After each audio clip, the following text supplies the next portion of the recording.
Um, Napoleon recently did an interview on Cam Capone, and they were discussing Tupac in the hospital in Vegas.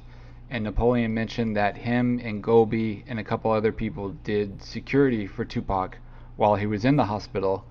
Um, can you tell me more about that? Because I know I'll let you tell it. Can you tell me about what the situation was at the hospital? Well, I love that interview. I laughed and I was like, God damn, I wish they would have explained it more or went more in detail. But I love that footage, and I don't get permission from Cal Capone so we can play it. So John, go ahead and play it. Because his mother, you know, she's one of the, like before I went into the hospital room, I think he had some surgery, so they said nobody can see him yet. We had to wait the next day, if I'm not mistaken. But his mother, because she's just a very positive person, she would always say, no, he's okay, my baby is fine, he's gonna, even though she knew it was bad, you know. So when you hear these words, I'm thinking he in the hospital awake and talking, but when I went in there, that's when he was like out, the wires down his throat. I knew right there was worse than what we expected, what we thought, what they was telling me. A couple days later, he passed away. Man. Yeah, so it was, man. You guys were secure in his room? We was like, Gobi was with us at that particular time because there was no, at that time people was calling the hospital. The crazy part, they put him on the first floor and his bed was literally behind the first floor, his window. Anybody could have just pulled up and just did whatever they want to do. And people actually was calling the hospital saying, we're gonna come finish him off. And you would get people driving all types of cars, rolling down their windows, looking tough and mean mugging. So we decided to just do security. Like, man, there's no security. You know, Gobi was with us, shout out to Gobi. So it'd be like 3 teams, like Gobi, for example, Edie and Castro. They would stay by his window just all night. And then the rest, they would go sleep.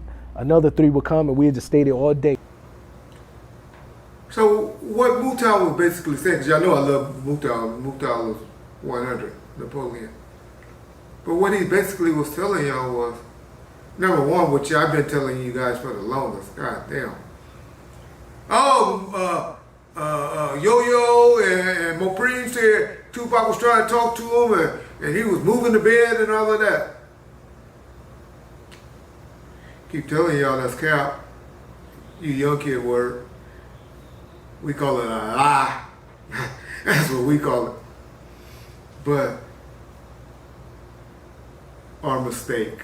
Okay, I'll be nice. That's Yo-Yo. I like Yo-Yo. That was a mistake on her part. But as Mutal said, what did he say?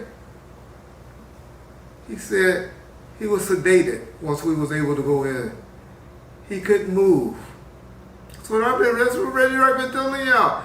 Y'all ever seen somebody his body is cut open and opened up and all of that? They can't move and all of that stuff. If so, Tupac was in so much pain he couldn't. Man, if they didn't have that man sedated and he was moving and tears coming down his eyes, that means he's in pain. When you're in the hospital like that, they have you in a coma status. They put you in a coma. They put you out.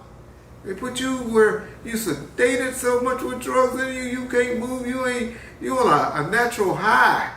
You out of it. If you up, but most time they put you where you on a ventilator where you out. And that's how Pop was. By Mutal own words, he told y'all. So when y'all out there saying Yo-Yo said this, shout out to Yo-Yo, no disrespect to her, and Mopreme is saying this. Think about what y'all saying. Go and talk to somebody that knew somebody that's been in the hospital.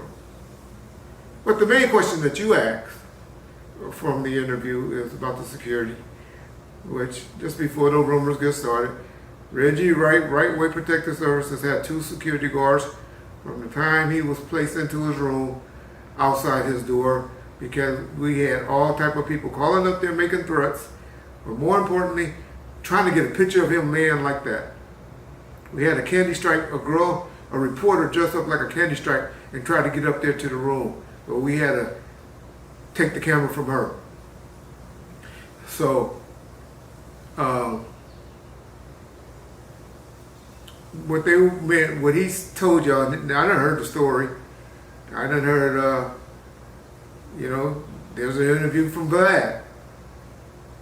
Gobi, you wasn't being security like that. We hired a U-Haul truck And we were standing outside the window on the first floor. That's why Mutar was explaining how they was on the first floor and all that. They were standing outside the window where Pop room was, and had hired and bought it and purchased a U-Haul truck. We had rented a U-Haul truck to put in front of his windows so no one could drive by and shoot at him while he was laying down. Not that anybody was thinking like that, but who knows what people was thinking. And that's how they made themselves feel comfortable in doing. And they did shifts, but they were outside Pop's window. And respect for them for that. And thinking of doing that. Not trying to take anything that they did away from them. But that's just what he meant. It wasn't like no security was standing outside the door and all of that. Because anybody that been there know there were 2 security guards at his door side the whole time while he was wrestling, fighting for his life. Yeah. Okay, you mentioned how the reporter dressed up as like a nurse or whatever to try to get in to get a photo of Tupac. When your guards took the camera away from her, did they catch her before she went to the room, or did she get a photo and then they caught her? She just got on the floor, and it was a candy striper, not a nurse. So I don't want to be offending no nurses, but it was a person dressed up like a candy striper. But yeah, they got her before she didn't get nowhere near to it. But she wasn't even supposed to be on that floor.